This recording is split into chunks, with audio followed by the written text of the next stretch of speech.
Do you have a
What's going on, everybody? Welcome to another Beats and Bytes live stream. My name is Enrique from Novation. I'm here with the wonderful Taylor, and we are here to talk about the SL MkIII components, mapping some software, mapping some hardware, and just kind of, in a sense, fully explaining the capabilities of this controller as either a sequencer or as a standalone thing, or something that you'd like to use with either Ableton. Don't mind the kitty cat in the background. Every studio has one, you know it, and if you don't, you need to get yourself a cat. But anyway, let's focus on the SL MkIII, and real quick, just give a quick little introduction to it. If you're not familiar, actually, before we waste any more time, if you have any questions at all, leave them down in the comment section. We'll have a Q&A at the end of this. And if you're watching this not during the live stream, feel free to leave those questions down there, because we'll have one of our tech guys, answer our questions after we're done with this. And for more information on the SL, we'll leave a link down to our product page as well, to the Novation site.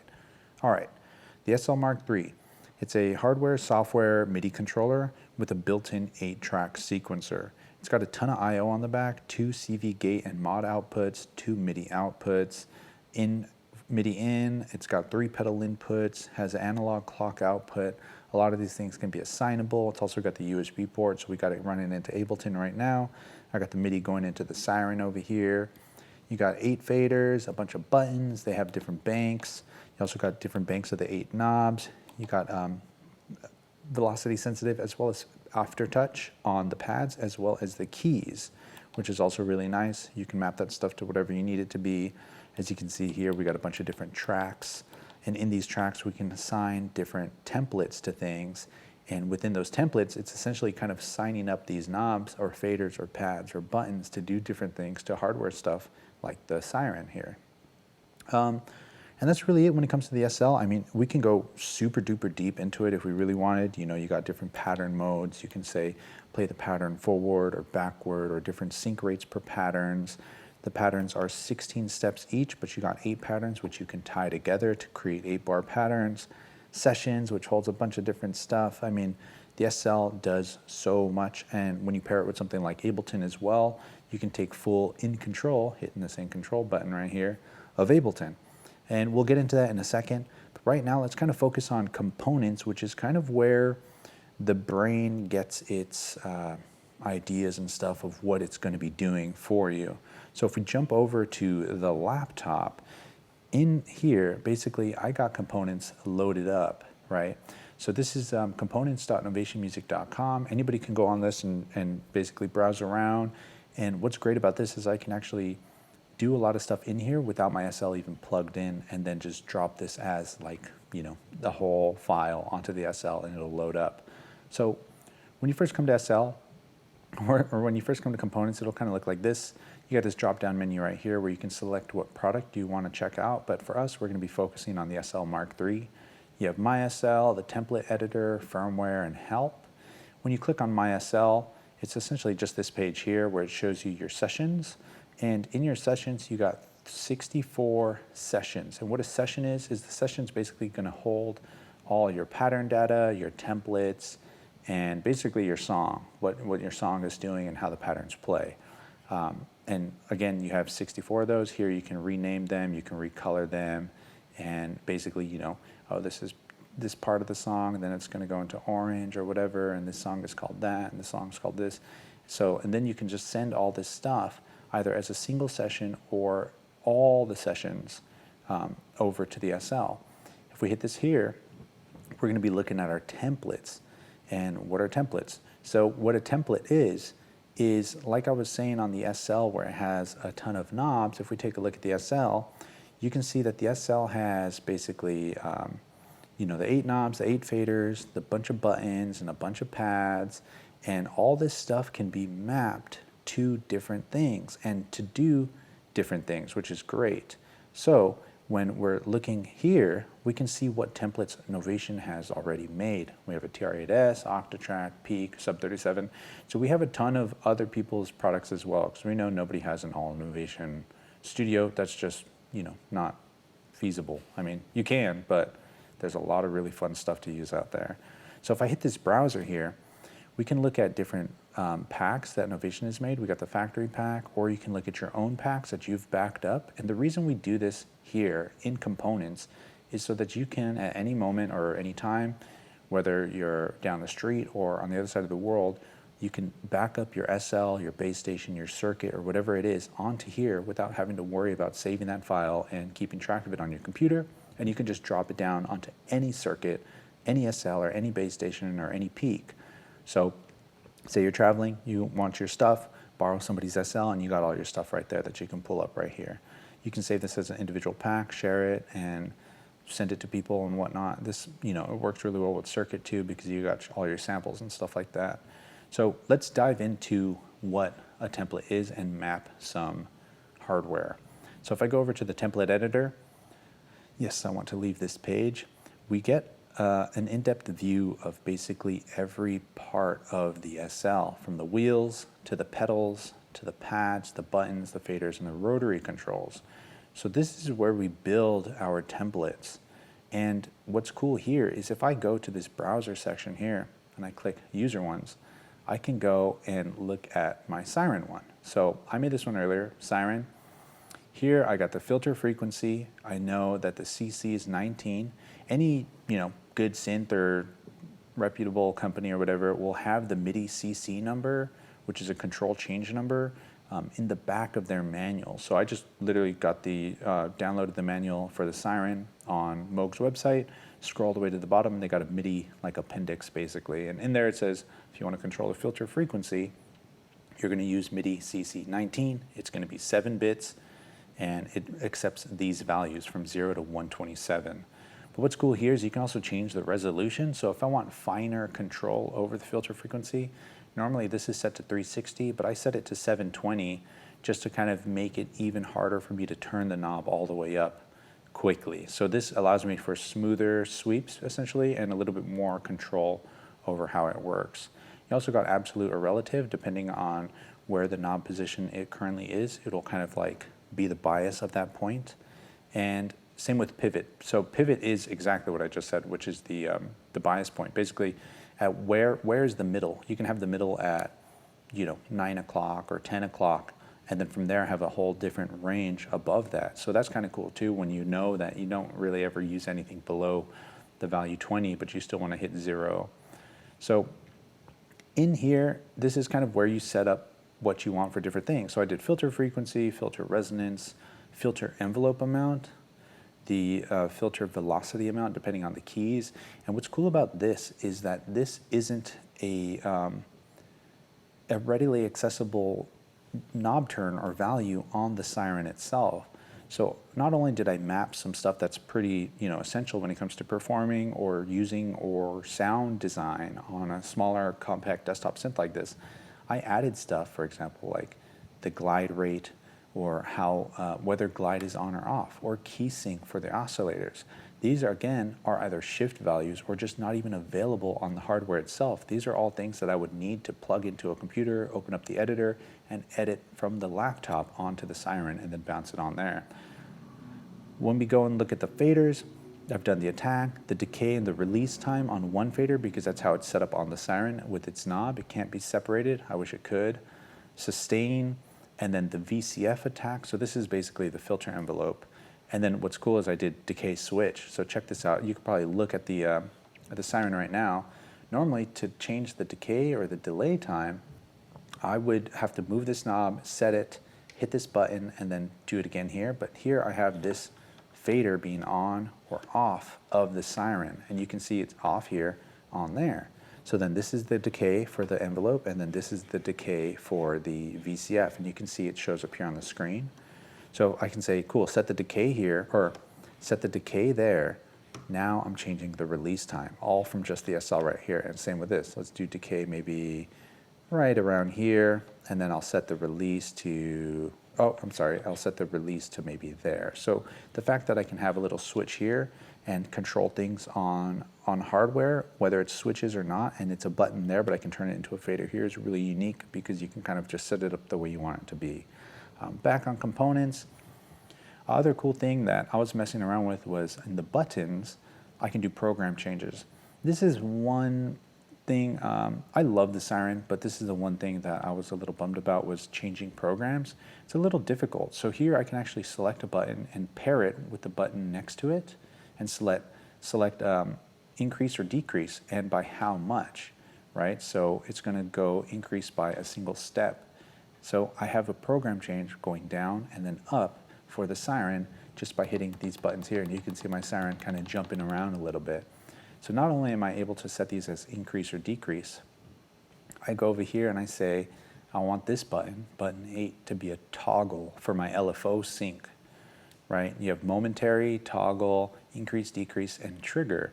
Momentary is only as you hold it. Toggle is you're toggling it on or off, and whether that happens during the push or the release of the button, which is also pretty unique. Where it's going, 87, and basically what default channel it's on. Default channel is a funky one, because if you wanted to build a template page that was like a performance page, I can say my siren always lives on channel 5, so no matter what page I'm on or what template I put this track on, let's say I take this siren template and I put it on track 1, which is MIDI channel 1, this button will always access MIDI channel 5 no matter what I'm doing. So this is really cool to have a bunch of different controls for a bunch of different synthesizers on one page without having to page around or track around. But by default, I'm going to leave it to default channel, so that will follow whatever the track's MIDI channel is currently set to. Another great option for the buttons is trigger. So here, the siren is very clever in giving you the time divisions against the MIDI clock for the LFO's sync rate. So I've set LFO for 1/16 following the sync of the tempo. Did I say that right? That sounds crazy. If I set the LFO to follow the tempo and I hit this button, I will trigger a value of 100. Basically, think of that as like a velocity number. So sending out 100 will then set the LFO's sync rate, if this is on, to 1/16 of the tempo. And I got 1/16 triplet, 1/32, a whole, half, fourth, eighth. So the fact that I can do this and just trigger these values is really cool. We'll jump into that in a second. Then you also got your pads, your wheels, your everything, whatever you would need right here on this unit. And what's cool is, like, let's say I go to Bank 2, glide on, key sync. It's as easy as just renaming whatever, like let's just put sync in all caps for whatever reason, because I really need to see what that's doing. Done. As easy as that. I want to save to the template cloud or the template pool. I can override it or I can save as a new one. So I'll say siren 2 and done. So saving to server, boom, and now it's instantly saved to your account. So if you have another computer open and you go to your browser and you go over here, you'll see siren 2 instantly pop up. Again, you got the Novation ones, and then you got your user ones, which are your packs, so like everything at once. But if I'm clicking here, these are just my little ones that I've made specifically for this video, basically. I have a live performance one, I have an Octatrack template, but Siren 2. So now my Siren 2 is here. So how would we store this onto the SL? Well, you can say store to the SL. What do you want it to do? Do you want it to cover a part or a template? If I wanted it to cover a part, let's say part 8, which a part you can think of as a track. So if we look over here, I've specifically named this track, track 8. I went out of my way and made a template called track 8 just so I don't confuse myself. But if I say send part, sending part there, and 3, 2, 1, boom, Siren 2 pops up right here, filter, and if we go over here, key is sync is now in all caps. It's as easy as that. I've now sent this template over to my SL. And if I hit shift in sessions, that'll take us to our template pool. And here you can see all the different templates that we have. We have Mini Nova, Manila, Digitone, Digitact, all these different ones here. And you can see that Siren is now on my number 2, but that's because I took over the part. But if I wanted to save this to another random spot in our templates, that's an easy thing to do. If we go back to the screen, you can see basically, if we go over to My SL, Templates, this is where we have all of our template pool, essentially. And this one here is the default one, but I can get the SL, I can basically get all my sessions from the SL. But I know that on template 63, there's nothing there. So I can say replace this. When you want to replace, do you want to upload a template from the PC? Because you can also download these as sysx if you wanted. Do you want to replace it from my current SL?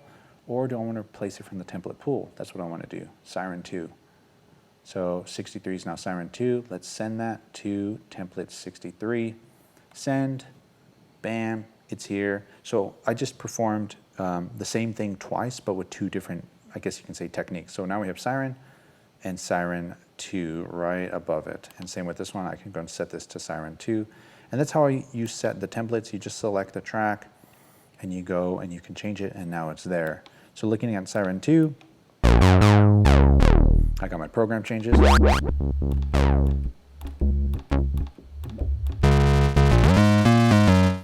filter cut off. Oh, whoa, there's some crazy LFO going to the filter.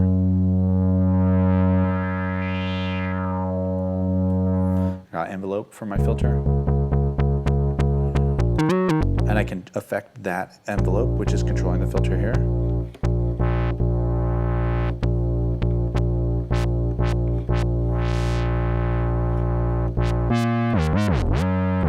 Turn up oscillator 2. Oscillator 2's wave shape to saw. Tune it.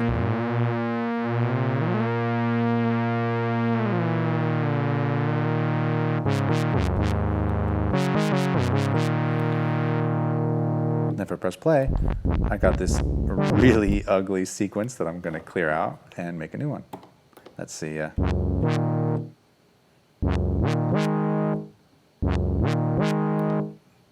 What's cool is I can actually record automation too.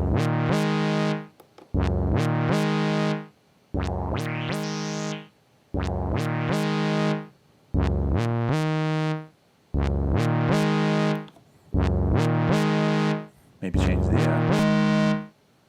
I record automation of that? Whoa, I can. That's crazy, I didn't even know.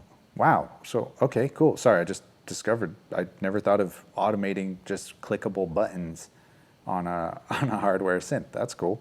Yeah, so you can basically, you got 8 lanes of automation on the SL itself, which you can, I guess, automate whatever you've mapped, which is also really cool.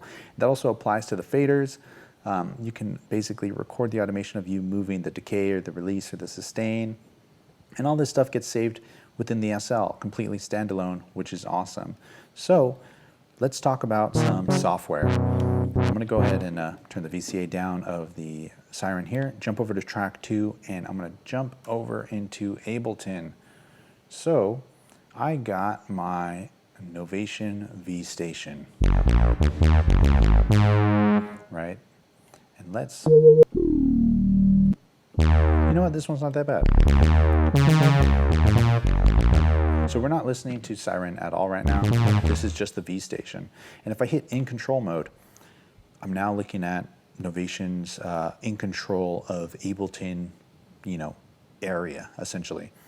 I basically have control over my clips and stuff, but what about mapping? How does this map to my plugins in Ableton and do things?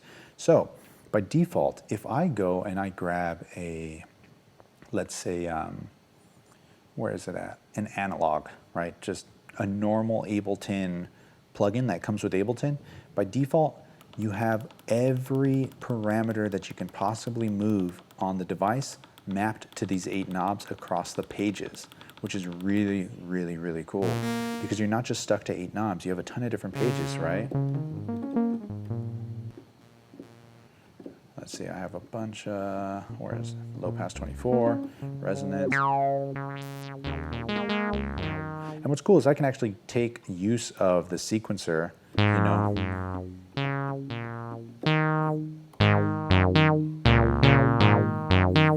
I can take use of the sequencer on the SL to control my plugins in Ableton.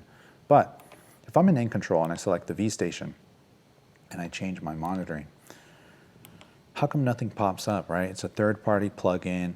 I'm using this. It's supposed to work with Ableton and whatnot, but nothing's showing up. That's because you got to hit configure first. So check this out. We have our plugin here. You hit this little arrow next to the wrench and you hit configure. What this is going to tell you to do is basically anything I click now inside of the V station will then show up as a value here. So let me go back to main so I don't mess this up. So let's say I want to control the oscillator, its octave. Boom, you can see it pop up there. Let's say I want to control the filter frequency, the filter resonance, and then I want to control oscillator 1's volume, oscillator 2's volume, and then maybe oscillator 3's volume, why not? Noise, I want to do attack, decay, sustain, and release. Cool, I'll be done with configure.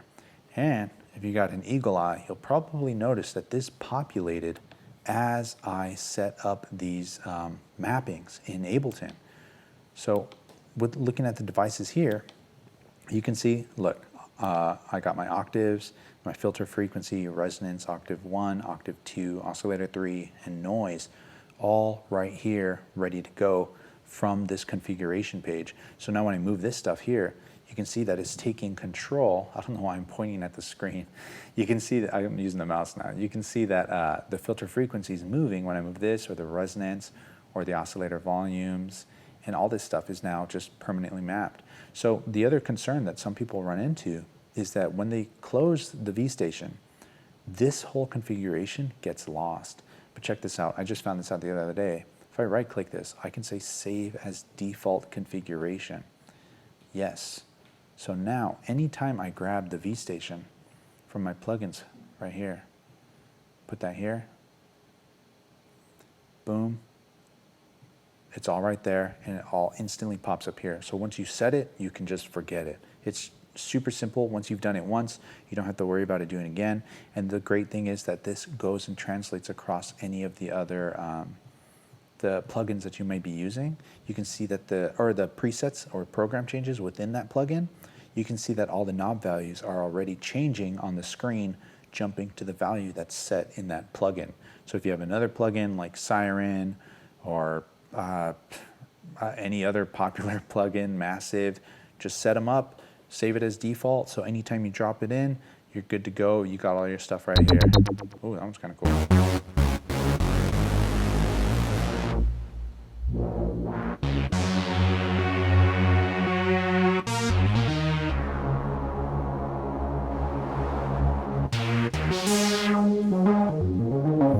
So it's cool to be able to kind of, utilize the sequencer and the SL to play plugins and whatnot inside of Ableton, but then also take control of some software stuff on here.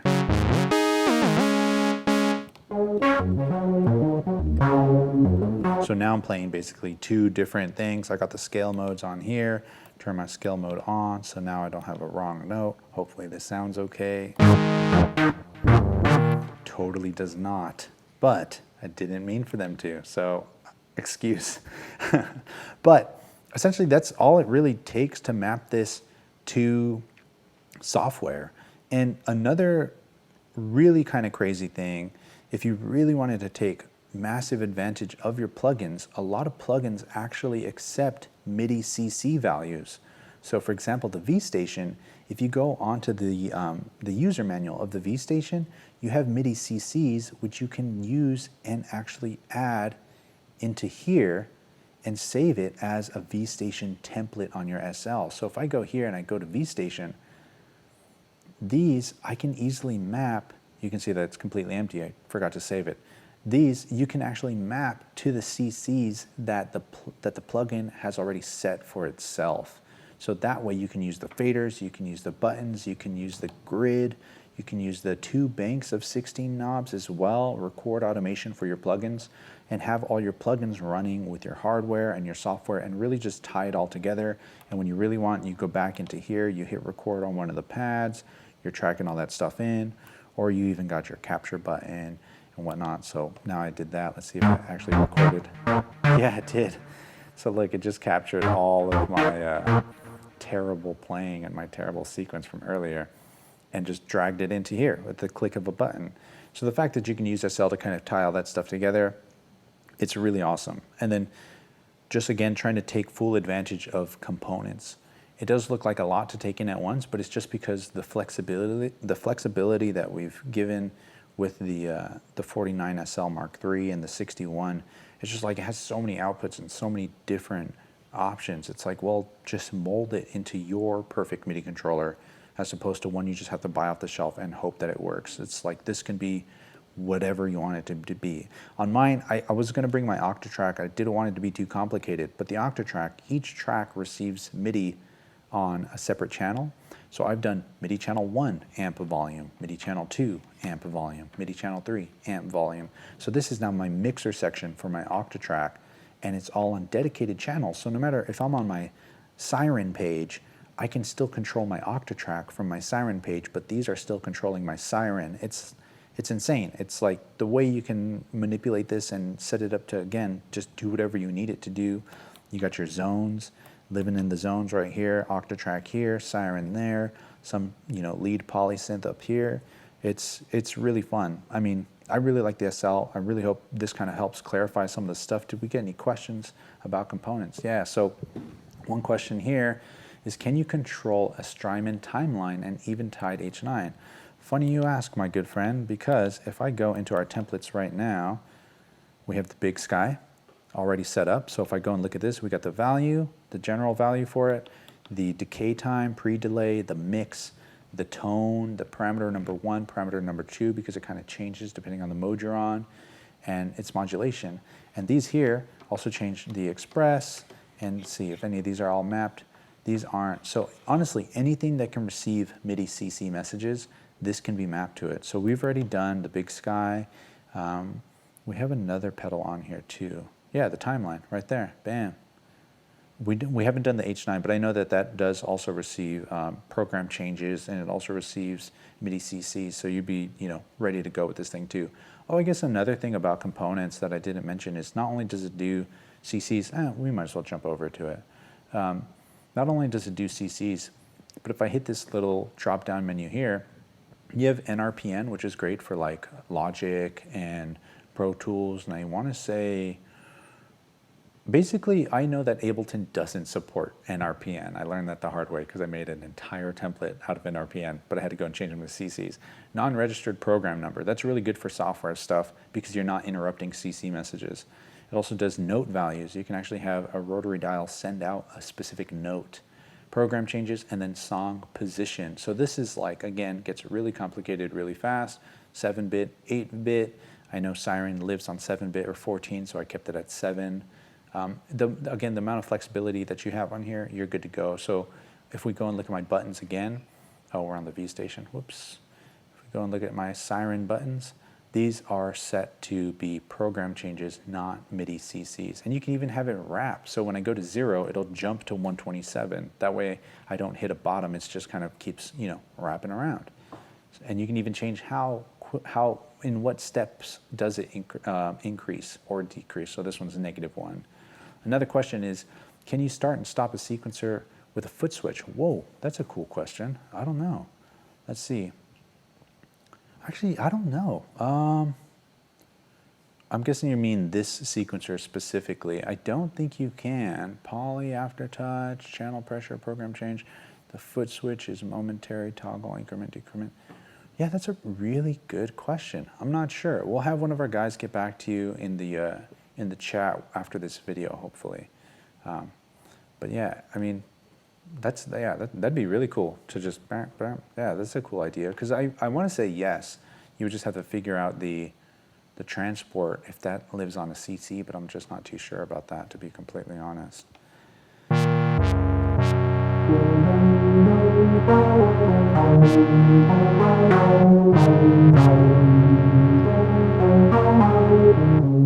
Let me set this zone up. Let's see. We have another another question. If I wanted to control an OPZ's 4 drum, 4 synth channels separately, would I need to create 8 separate sequences, 8 separate templates for each channel, or could I use the OPZ one? Yeah, totally. That's a great question. And that brings us back to my performance template, right? So my performance template has my octatrack, the filter, cutoff, attack, decay for 1 synth, filter, whoa, I said that wrong. Filter, resonance, attack, decay for one synth, filter, resonance, attack, decay for another synth. So I have 3 controls on one template, but you can actually assign that same template. Like if I wanted to make all of these track 1, which is a template, I totally can. So let's just say template track 1 was my performance template. There you go. But the other thing to make sure is that the default channel inside components is set to whatever MIDI channel that OPZ drum or synth lives on, and then you'll be good. You have 1 through 16 on here, and then you'll be good to go. Or again, if you have it set up the same way, in here, if I hit shift and templates, and we're looking at the area where I set my template, like track 1, where is it going? Is it going out the USB? Is it going out of MIDI DIN 1, MIDI DIN 2, or both? Is it going out of the CVN gate, and what channel is it on? And if whether or not the input has monitoring on it as well. So basically there is where you would set up what MIDI channel that track lives to. But if these aren't set to default channel, like the faders, they will always follow what their channel is set to, or if they're set to default, they'll follow what the track is set to. So I hope that answers that question. Long story short, yes, you can assign you can assign the same template to all the tracks if you want it. That way you don't have to make 8 separate templates, because that would suck. Any other questions? No. Cool. Well, I appreciate you all. Thank you so much for sticking around. Stay tuned. I do want to do some more videos on components because I find it really, really powerful. So hopefully we'll have a couple more of those coming out soon down in the pipeline. But yeah, as always, I'll catch y'all on the next one. Peace.